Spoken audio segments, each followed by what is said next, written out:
All right, it says to Austin.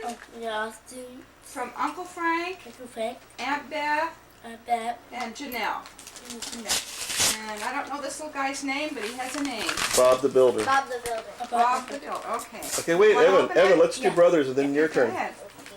We'll take turns. That way I can't film Right both here. of you. Yeah. And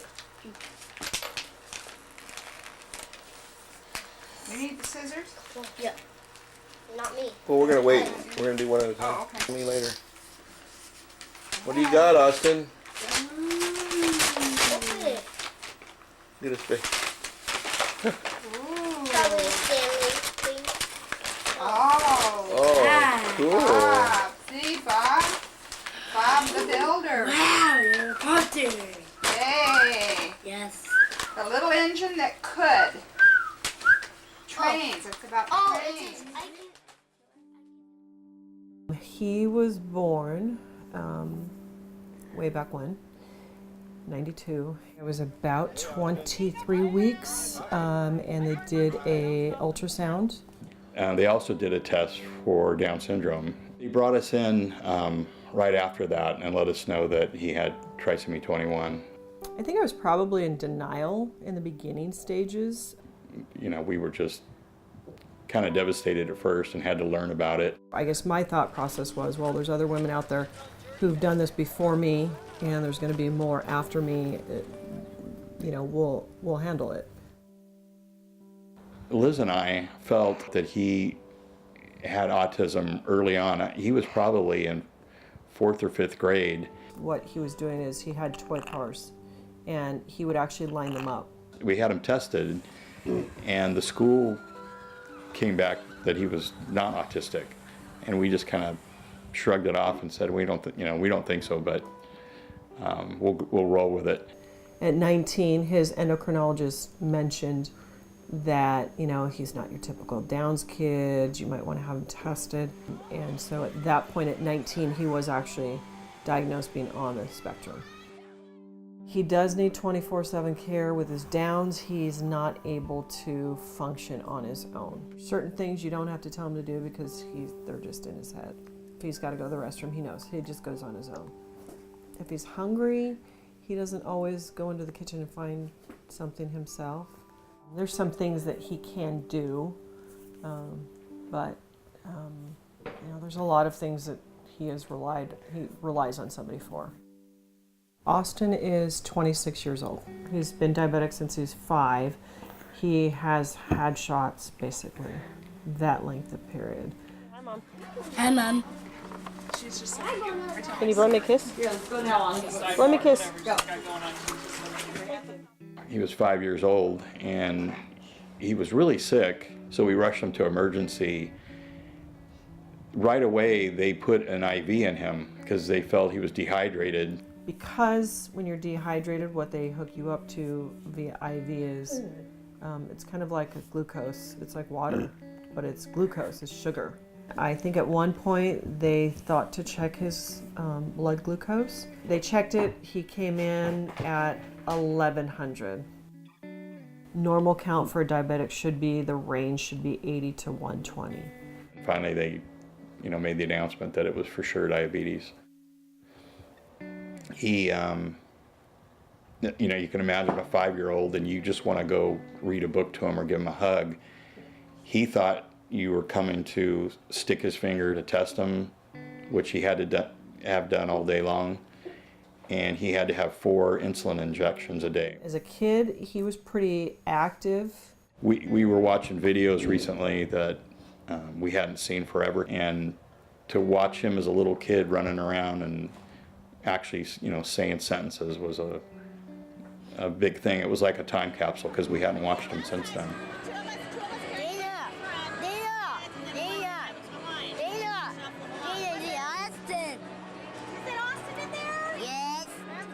Austin was no different than growing up with anybody, like interacting with anybody else. When you're young, you kind of don't see that difference. We had Bionicles, Legos, like any other kids. We would play with those. Hot Wheels were a big thing. We'd go in the backyard and I would dig holes and make tunnels. We would running through the tunnels, slip and slides. Every summer we would go outside and run through the sprinklers. TV, my parents would pop in SpongeBob and all that kind of stuff. There's a lot of things he actually did much more than he does now. All of the poking and prodding and all that kind of stuff, it wears on you, obviously. 24/7, 7 days a week, having to be stuck to be checked, and then shots. He shut down. Before this happened, he was actually putting together sentences and was speaking more. When that whole thing happened, he stopped talking. As I gained the ability to articulate what I was thinking, he seemed to almost lose his ability to speak. He seems to have actually gone backwards. Lots of people with mental disabilities don't have the ability to speak for themselves, and I would say they have the cognitive ability, inside their head, they're thinking about things, they have interests, they have likes. His favorite thing that he's always liked since even before the diabetes, he just loves hats. He's got a lot of hats. It's kind of crazy. People would give him hats, he'd bring hats home on the bus, and he just loves them. He has a hat that he's obsessed with for a while. He'll just go in, he'll look at the ones that are in his drawer, he'll pick the one he wants, put the other one back in his drawer, and then keep with that for a while. He likes watching SpongeBob, he likes Shrek a lot. He loves his animals.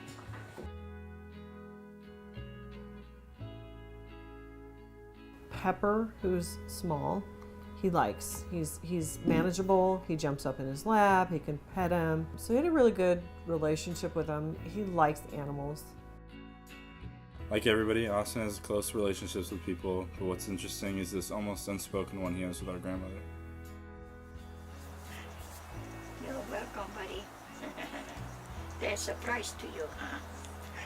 Yeah, see. He has a really strong bond with his Omi, which that's all the grandkids basically call their grandmother.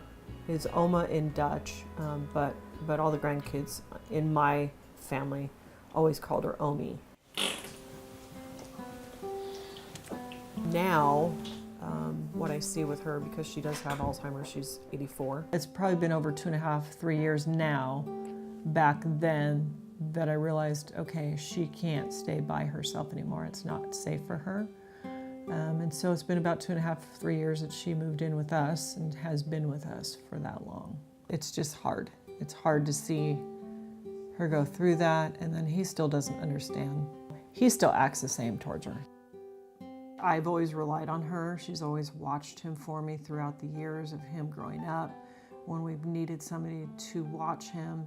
When my dad passed away, he was only 2 months old when my dad passed away. And I didn't know this at the time, but he made a promise that she would always take care of him, help take care of him. You're welcome, honey.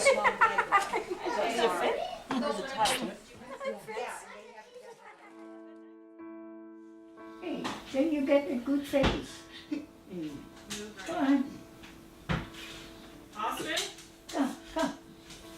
Come. you want to lose all these hats? Okay. No! No! No! No!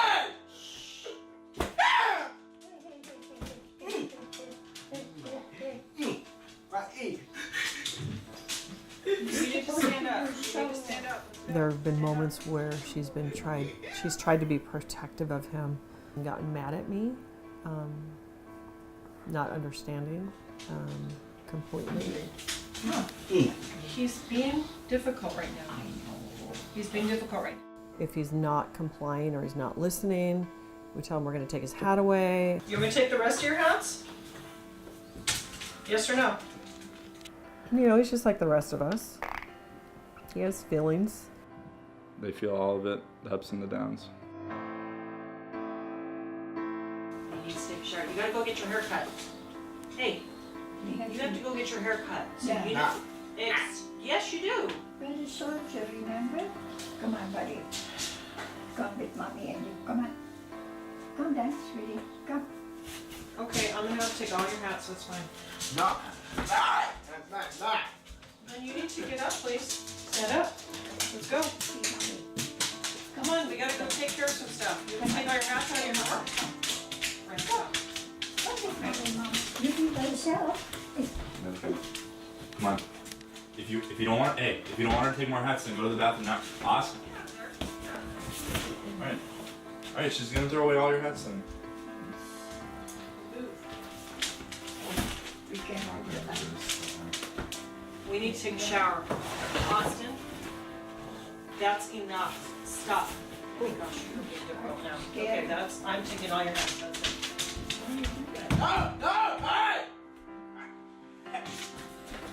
Let's go. Come on, let's go. I don't have to call Dad.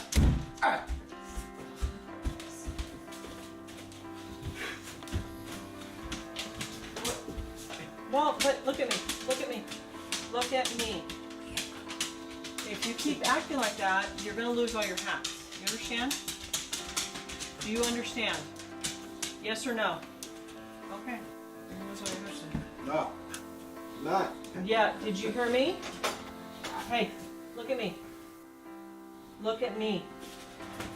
You can't act like that. Do you understand? Yeah. Okay, don't act like that again. Go.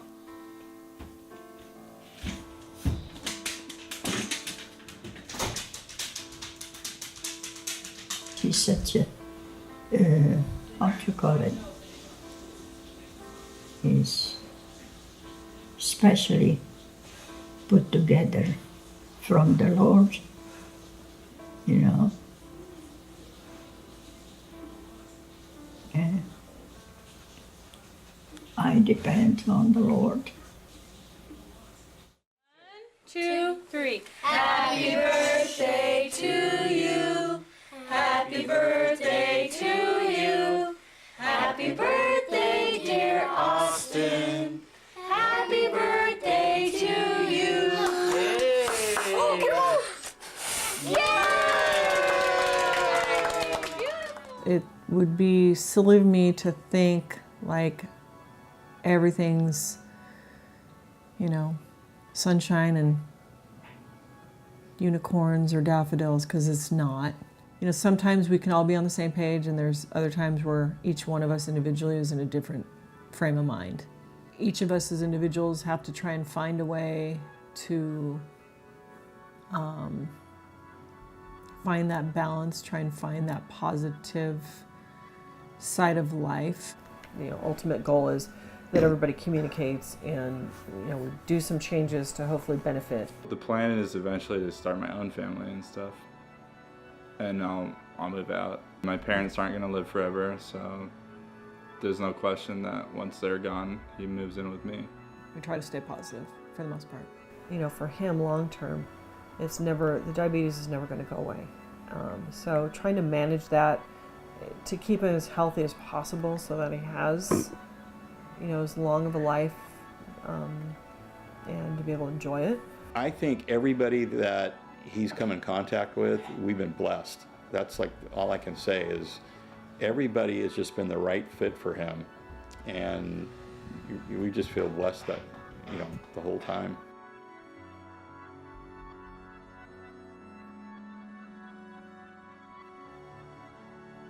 What did you do? What did you do? Tell me what you did. Get your hand out of the way. Tell Dad what you did. Say, I took the scissors and cut my own hair. Mom, Daddy. Wait. I was like nervous. They were like, hey, don't get up right now.